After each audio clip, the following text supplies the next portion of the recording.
Por favor, micrófono.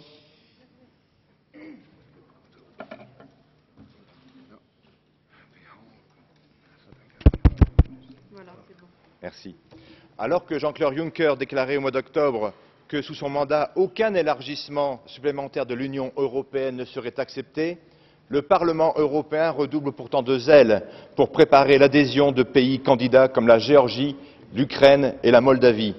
C'est pourquoi vous soumettez au vote un rapport favorable à la signature d'un accord d'association entre l'Union européenne et la République de Moldavie. Votre appétit frénétique pour l'élargissement conduit les peuples d'Europe dans le mur de la concurrence sauvage et du dumping social. Et quoi de plus tragique exemple que celui de l'ouverture de l'Union européenne à la Moldavie? Cette nation a déjà bénéficié de la générosité européenne entre 2007 et 2014 pour un montant de plus d'un milliard d'euros. C'est l'un des pays les plus pauvres du continent, avec près de 30% de la population vivant sous le seuil de pauvreté et un salaire minimum atteignant péniblement les 43 € par mois.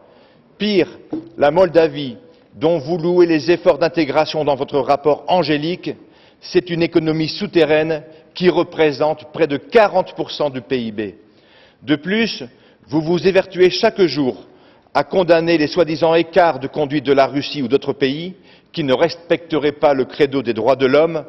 Vous ne relevez pas pourtant, selon l'Organisation internationale pour les migrations, la Moldavie constitue l'un des premiers pays source de la traite des êtres humains, avec plus de 3000 victimes répertoriées entre 2000 et 2012.